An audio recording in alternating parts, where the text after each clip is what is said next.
سلام زخبركم تقاطعتل تيمانا إنفو ميديا كما يتوعلو نلومي عربي على 10 ورح 10 حموشتن كم تلمود زتا فلاليو وانا وين حاتسر تزعواتاتن زيناتاتن يحزلكم متسألخو مكتالكم يعدم بقدامنت زقربلكم كبرات تقاطعتلتي تمالو انتن كيفيا نيرا جنبار هزباو معبل برجيرنا حمدو دبلوماسيا وتصعرتاتو حجون نحيلو له بزغوين بتجن معاتو واشنطن دي سي يحجون يقحقوا يوم زلوا تمالي كم زنقركم جنبار هزباو معبل برجيرنا حمدو مس أمباسادر تيبور ناجي ركب جيرلو تركب مس تيبور ناجي راح يكونن مستفل عليه سباتون كتسيلو له تركب بزا قاطعمي تمالي أمباسادر تيبور ناجي أب محبراو ميديا ويك أب تويتر زلت أفات صحفتر يخو مانتنيركم حجون تابقا ناي جنبار هزباو معبل برجيرنا حمودو زخونه إلياس كراسليوس ون دقيمو والو مالتي أزياء تدقيما زلا قداي دما كم ذات رئيوا زلوهم ناي إسياس مسائي ويكا ناي إسياس عجا قادا في خمزخونت متنك أطهاتات كاب أمريكا قوتي متسالو أزي أبو خلوهم تردوه ديتيل تزولو نقرات كن نقرأين دلينينا جن regime change will come soon إيلو صحيفوا له أزي أبو خلهم كتردوا وانتقوليهم نايتزولو دبلوماسيا وسرحات ديتيل أبزخ نقرس لزي كالي تزنقر جن تحابريتان هباكم علنا أبسفل علي معكنا زنانا إثيوبيا نايكالوت نايكرنا أفريقيا تخاتتلتون إذا نايب على تيبور ناقي ملأختي رزين ملأخت خمزلو already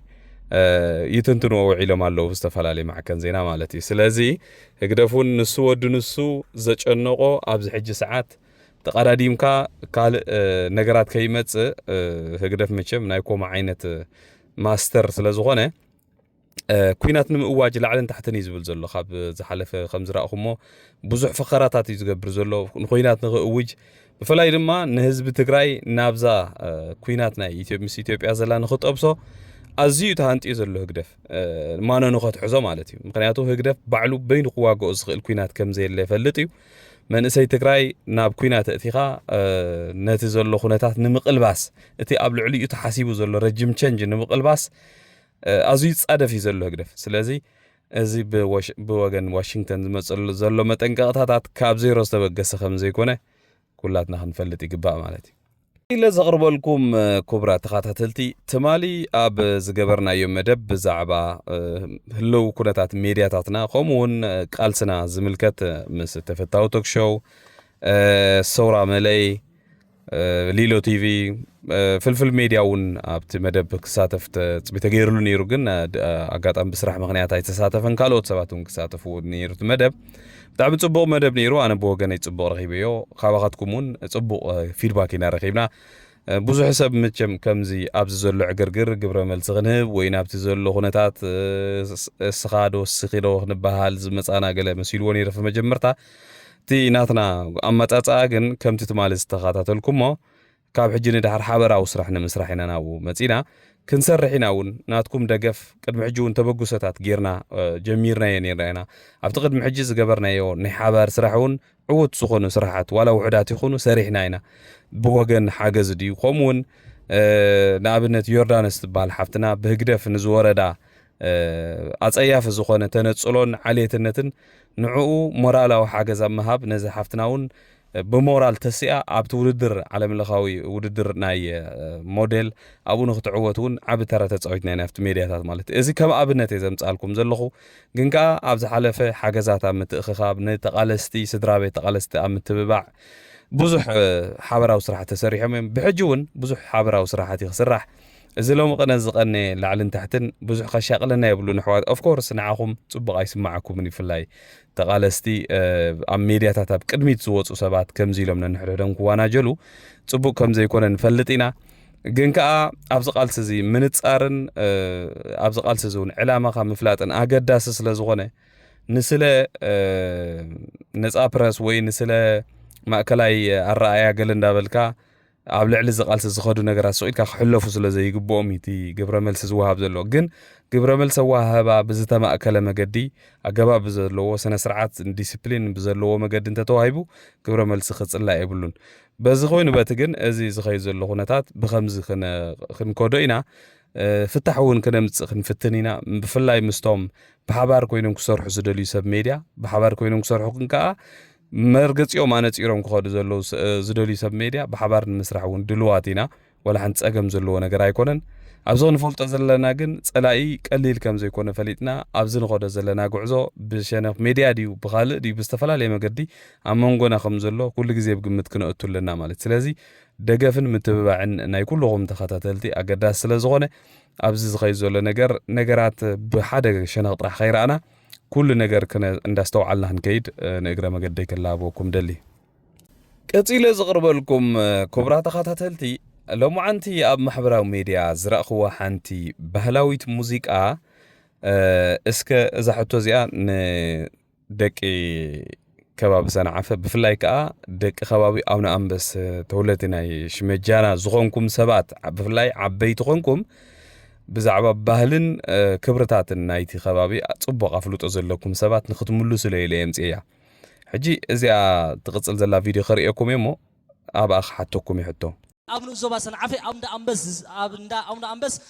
ስመጃና ዝጽወት ባህላዊ ጸወታ ካብ መጀመሪኡ ክሳብ መወዳእቱ ንመድረኽ ብዝጥዕም ኣገባብ ናብ መድረኽ ክቐርብ እዩ ሕጂ እውን ሰሰናዩ ንኹላትና ሰናይ ምክትታል ግበረልኩም ይቕኒልና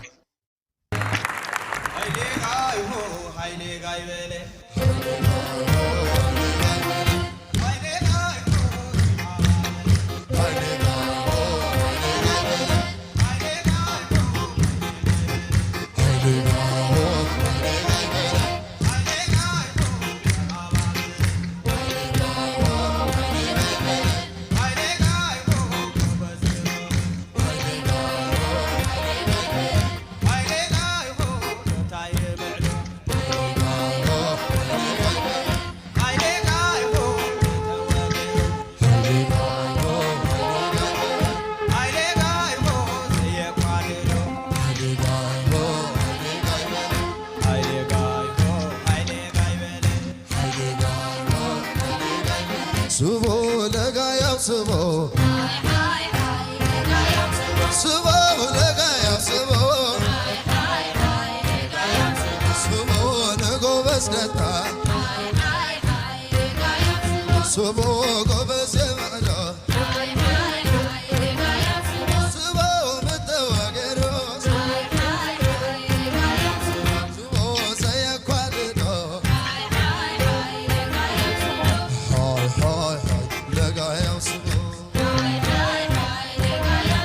Subo lega ya subo, subo lega shirata,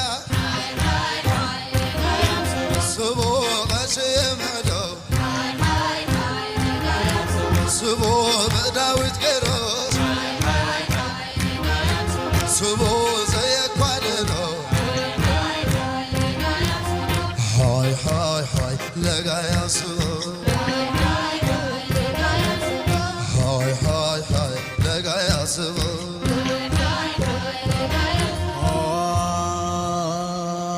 فرسي فرسي فرسي خمسال كسر نايز فسسي خمسال كسر نايد القسي خمسال كسر نايز فسسي وسي فرسي بلاي فرسي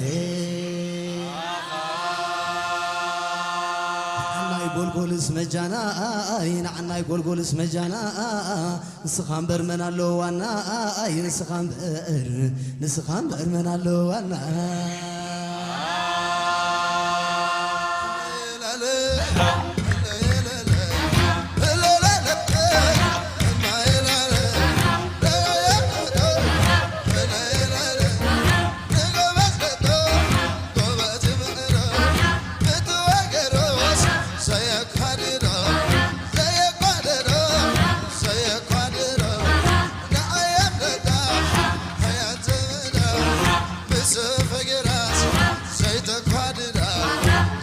እምበኣርከስ ከምታ ሰማዕኹማ ኽቡራት ተኸታተልቲ እዛ ዝረኸብኳ ቪድዮ እንድያ ሕጂ ኣብ ኤርትራ ኣብ ዝተፈላለየ ከባቢታት ብፍላይ ኣብቲ ትግርኛ ዝበሃል ብሄር ኣብ ወራድ መርዓ ይኹን ኣብ ባህላዊ ሃይማኖታዊ በዓላት ይኹን ኣብ ዝተፈላለየ እዋን ዝፅወቱ ፀወታታት ኣለዉ ጎይላ ኣለዉ ዝተፈላለየ ቅድታት ዝተፈላለየ ለሃጃ ኣለዉ እዮም ሕጂ ኣብዚ ከባቢ ሰንዓፈ ኣብዚ ከባቢና ማለት እዩ ዋላ ኣብቲ ከባቢ ሰንዓፈ እውን ኣብ ሽመጃና ወደከለ ቤት መጣዕ እንዳዳሽም ካልእ ዝተፈላለዩ ከባቢታት ኣሎ ዋላ ተመሳሳሊ ተኾነ እቲ ሆ ባህላ ቁሩብ ቅድታት ግን ይፈላለዩ ንኣብነት በዚ ናብ ጾረና ገጹ ዘሎ ዓድታት ካልእ ዓይነት ቅዲ ኣለዎም ኣብ ሽመጃና ካልእ ዓይነት ቅዲ ኣለዎም ተመሳሳሊ እዩ ግን ዝተፈላለዩ ነገር ኣሎ እዚኣ ናይ ኣቡነ ኣንበሲ ኢሎም ሕጂ ህግደፍ ኣምፂኦማ ዘለዉ ግን ኣነ ቁሩብ ዝተሓዋዊሳት ንላ ናይ ብሓቂ እዩ እዚ ነቲ ከባቢ ዝውክል ባህሊ ብፍላይቲ መሳርሒ ሙዚቃ ዋላ ተወ ባህላ ሕጂ እንታይ ንምባል የምፅያ ህግደፍ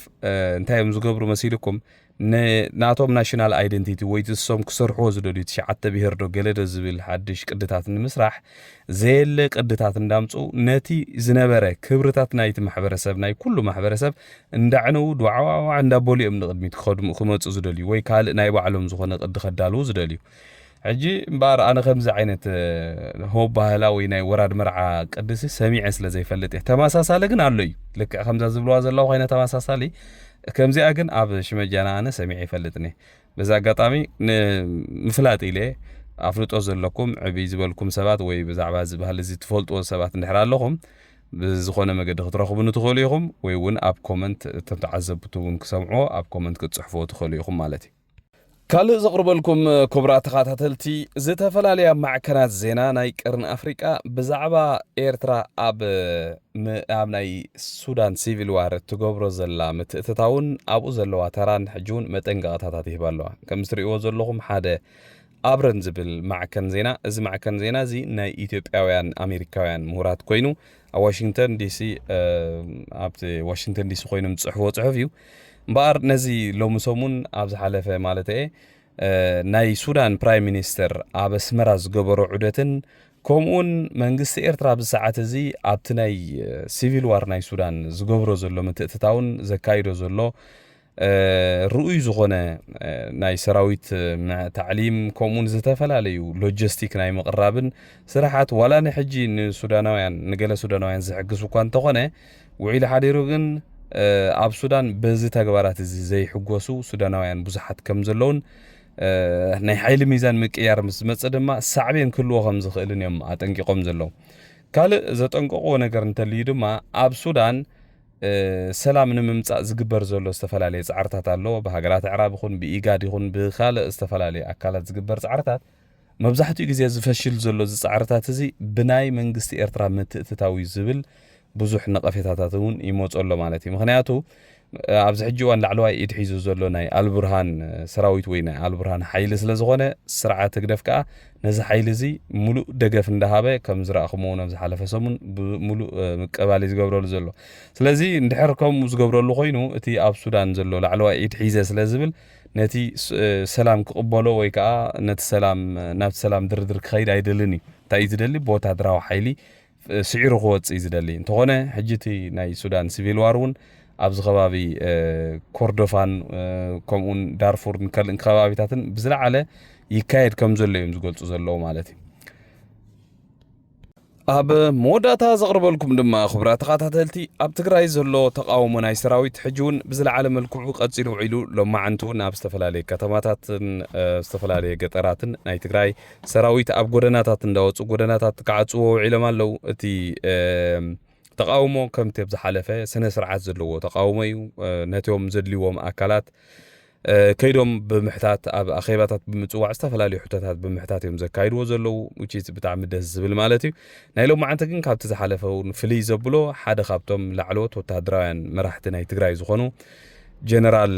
ምግበይ ሃይለ ከምኡውን ጀነራል ወድንበይተይ ዝበሃሉ ክልቲኦም ኣብ ጎደና ነቶም መንእሰያት ናብ ጎደና ብምኻድ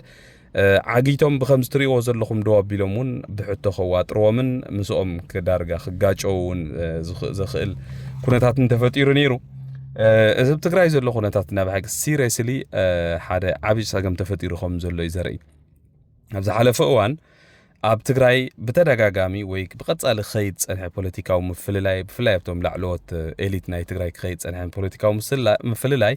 ውዒሉ ሓዲሩ ሳዕቤን ከም ዝህልዎ ርዱእ ነገር እንዳኾነ እዩ ዝመፅእ ነይሩ እንተኾነ ግን ኣብ ክንዲ ሓድነት ልክዕ ከምቲ ቅድሚ ሕጂ ዘርአየዎ ሓድነት ንምስራሕ ብፍላይ ቅድሚት ኮይኖም ብሜድያን ገለን ዝሰርሑ ዝነበሩ ሰባት ዳርጋ 180 ዲግሪ ብምግልባጥ ንህግደፍ ከድንቁን ንህግደፍ ጅግና ክብሉኑ ዝጀመሩ ሰባት ምስራእና ከምዚ ነገራት ከም ዝመጽእ ርዱይ ነይሩ ምክንያቱ ህግደፍ ካብ ነዚ ኣብ ትግራይ ዘሎ ሰራዊት ከድሕን ዝኽእል ዋላ ሓንቲ ዓቕሚ የብሉን ህግደፍ ኣይኮነን ዶ ነዚ ኩሉ ሰራዊት ባጀትን ካልእን ክኢሉ መሓዛ ክገብር ነዝም ናቱ ሰራዊት እውን መግቢ ክቅርብ ዘይኽእል ኣዝዩ ድኻ ዝኾነ ውድብ እዩ ብናይ ካልኦት ሃገራት ግጭት ስግረ ደባዊ ግጭታት እንዳፈሓሓርካ ብኸሙ ብተንኮልን ብማኒፑሌሽንን ዝነብር ውድብ ነዚኦም ውሕዳት ሰባት ኣብ ትግራይ ዘለዉ እምበር ብኸም ዘታሊሉ ንብሙሉእ ናይ ትግራይ መንእሰይ ብሓውን ምጥባስ ላዕልን ታሕትን ይብል ጸኒሑ እዩ ማለት እዩ ሕጂ ግን ከም ዝረኣኹሞ መንግስቲ ኢትዮጵያ እውን ነዚ ኩነታት እዚ ነዊሕ ክዕዘብ ድሕሪ ምጽናሕ እታ ብኮ ተጠቂሙ እቲ ዝነበረ ባጀት ብምቑራጹ ባጀት እንተተቆሪጹ ብኣማይተ ሸሓት ዝቁጸር መንእሰይ እንታይ ባጀት ክበልዕ ይኽእል ካብ ምንታይ ክነብር ይኽእል ክነብር ኣይክእልን እዩ ብኸምዚ እውን ደው ክብል ኣይክእልን እዩ ኣብ ውዒሉ ሓዲሩ ድማ ሰራዊት እንድሕር ናዕቢ ገይሩ ኣብ መጨረሻ እቶም መራሕቲ ብኸምዚ ደረጃ ምውራዶምን ኣብ መወዳእታ ምብላዕ እውን ከም ዘሎ ፍሉጥ ነገር እዩ እንተኾነ ግን ብዲሲፕሊን እተሃንፀ መንእሰይ ስለ ዝኾነ እዩ ክሳብ ክንድዚ ኸማን ዕድል ሂብዎም እምበረ ካልእ ሃገር ተዝኸውን ከቢድ ኩነታት ክፍጠር ነይሩ እዩ ብዝኾነ ሕጂ እውን ንመንእሰይ ትግራይ ንህዝቢ ትግራይ ሰላምን ቅሳነትን ክኾነሉ እዚ ዘሎ ሕቶታት ዝቐርብ ዘሎ ብሰራዊት እውን ሕቶኦም ብግቡእ ንኽምለሰሎም ንሕና እውን እግረ መንገድና ትምኒትና ንገለጽ እዚኣ እንዳበልኩም ባር ክቡራት ተኸታተልቲ ንሎም ናይ ምሸት ኣዳልየልኩም ዝነበርኩ መደባት ኣብ ዝወድእ ኣለኹ ኣብ ዝቕጽል መደብና ክሳብ ንራኸብ ደሓና ምስዩ